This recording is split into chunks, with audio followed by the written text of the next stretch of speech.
ciencia y la tecnología.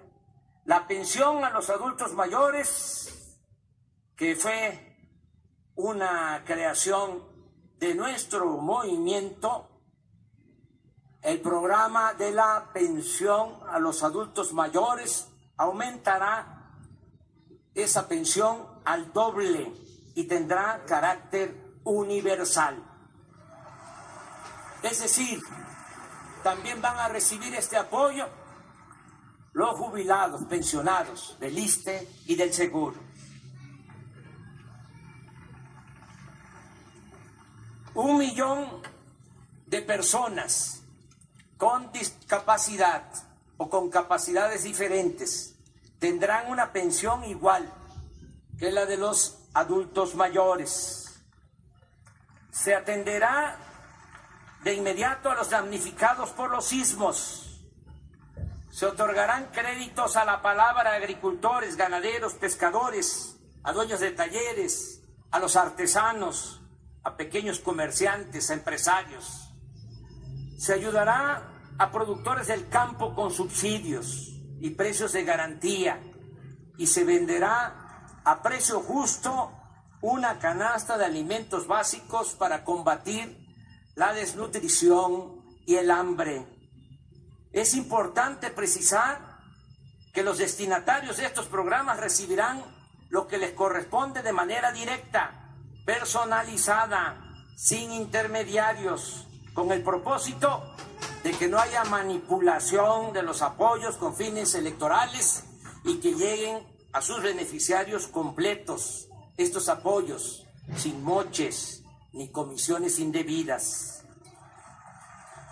También vamos a evitar afectaciones al medio ambiente.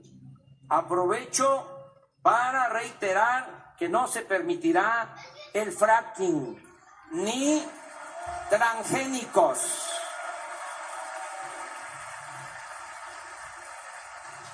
Como se comprenderá, la necesidad de emprender estas y otras acciones explica y justifica el plan de austeridad republicana al que nos hemos comprometido y que, dicho sea de paso, no significa, como se piensa en otros países, un mero conjunto de ajustes en el gasto productivo y social del presupuesto. Aquí lo entendemos no solo como un asunto administrativo, sino como una política de principios, toda vez que implica terminar con los privilegios de la alta burocracia. Juárez decía que los funcionarios debían aprender a vivir en la justa medianía y nosotros sostenemos que no puede haber gobierno rico con pueblo pobre. Por eso bajarán los sueldos de los altos funcionarios públicos. Ya se aprobó esa ley en este Congreso, en esta legislatura. Van a bajar los sueldos de los de arriba porque van a aumentar los sueldos de los de abajo. Ya no habrá servicio médico privado para los altos funcionarios públicos. Se destinaban 5,000 millones de pesos nada más para el pago de la atención de servicios médicos a los altos funcionarios públicos. Ya no habrá cajas de ahorro especial para los altos funcionarios públicos. Ya no hay, ya se aprobó esa ley. Nadie podrá viajar en aviones o helicópteros privados a expensas del dinero público. Desde el lunes próximo se pondrá en venta el avión presidencial.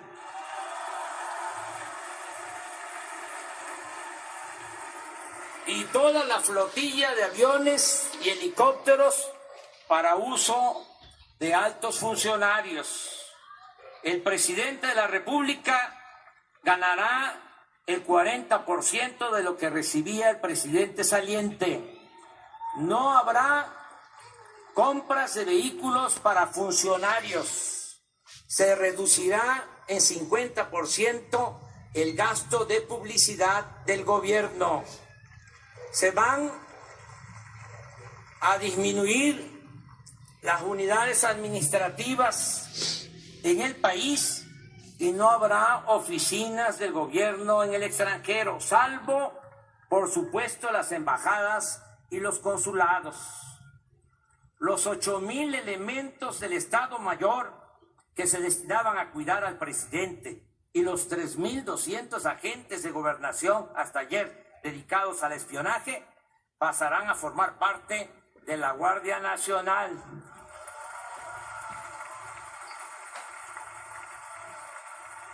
No viviré en Los Pinos y esa residencia oficial ya se abrió desde hoy al público y se integrará al bosque de Chapultepec para convertirse en uno de los espacios más grandes e interesantes del mundo para el arte y la cultura.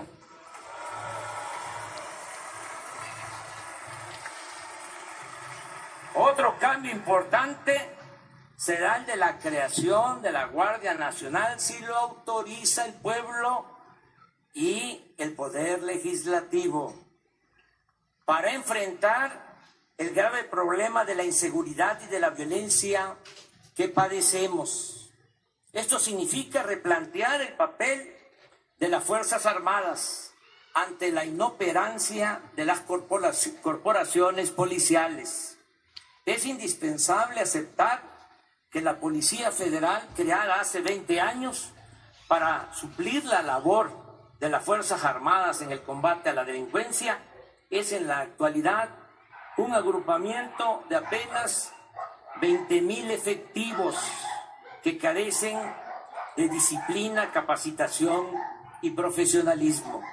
En cuanto a los agentes ministeriales y los cuerpos policiales estatales y municipales, se debe reconocer, sin generalizar, que muchos están movidos por la corrupción y no por el deber del servicio público, y que su descomposición los pone bajo el dominio de la delincuencia. El ciudadano mexicano en la actualidad está en estado de indefensión. No tenemos policías para cuidar a los ciudadanos. Siempre he pensado que ante el problema de la inseguridad, lo pertinente es atender las causas que originan la violencia, y así lo haremos.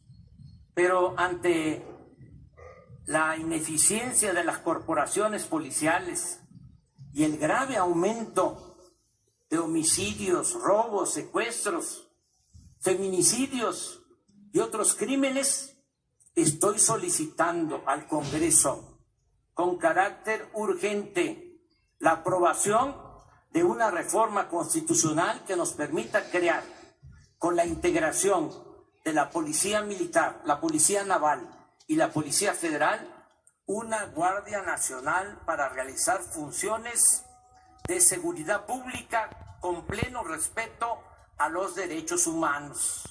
Sé que es un tema polémico, pero tengo la obligación de expresar mi punto de vista con realismo y argumentos. Las Fuerzas Armadas están entre las mejores instituciones de México. El Ejército Mexicano se constituyó en 1913 para enfrentar al gobierno usurpador de Victoriano Huerta. Se trata de un ejército revolucionario, surgido del pueblo y que desde entonces ha experimentado pocos quiebres en su unidad y disciplina. La última rebelión militar fue la del general Saturnino Cedillo en 1938-1939, y nunca el ejército mexicano ha dado un golpe de Estado a una autoridad civil. Su lealtad al gobierno y su falta de ambición por el poder económico y político tiene en buena medida su explicación, entre otros factores, en que el ejército mexicano no es un agrupamiento elitista, sino que siempre se ha nutrido del pueblo raso. El soldado es pueblo uniformado. Ciertamente, no todos los militares han ostentado comportamientos intachables y tampoco debe omitirse el hecho de que el ejército ha participado en actos de represión por órdenes de autoridades civiles. Pero en nuestros institutos castrenses no se han formado minorías corrompidas, como sucede en otros ámbitos del poder. Y a diferencia de lo que ocurre en otros países, en México no se sabe de militares que formen parte de la oligarquía. Además, es un hecho que el ejército cuenta con respaldo de la opinión pública. Es una institución que a lo largo de su historia ha mantenido su profesionalismo y ha sido eficaz, sin duda, en tareas de auxilio a la población en casos de desastre, en terremotos, inundaciones, huracanes, y ha prestado otros servicios a la comunidad. Las Fuerzas Armadas han hecho escuelas, tienen universidades, centros de investigación, poseen disciplina y espíritu de cuerpo, han mantenido su vocación nacionalista, y esto es muy importante, y nunca han estado subordinadas a ninguna hegemonía o fuerza extranjera. Lo mismo puede decirse de la Secretaría de Marina. Téngase en cuenta que esta dependencia se creó en 1940, cuando la original Secretaría de Guerra y Marina se dividió en dos instituciones. Así pues, el Ejército y la Marina pueden ser, previa preparación y capacitación para el respeto de los derechos humanos y mediante la aplicación de protocolos para el uso de la fuerza, las instituciones fundamentales para garantizar la seguridad nacional, la seguridad interior y la seguridad pública.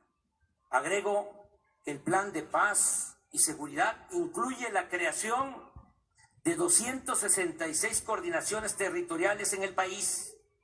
Todos los días, desde las 6 de la mañana, voy a presidir en Palacio Nacional la reunión del Gabinete de Seguridad, en la cual recibiremos el parte o reporte de lo sucedido en las últimas 24 horas y tomaremos las medidas necesarias. Añado que según nuestras leyes, el titular del Poder Ejecutivo es el comandante supremo de las Fuerzas Armadas. Y reafirmo el compromiso de que el presidente de México nunca dará la orden de reprimir al pueblo, ni será cómplice o encubridor de eventuales violaciones a los derechos humanos.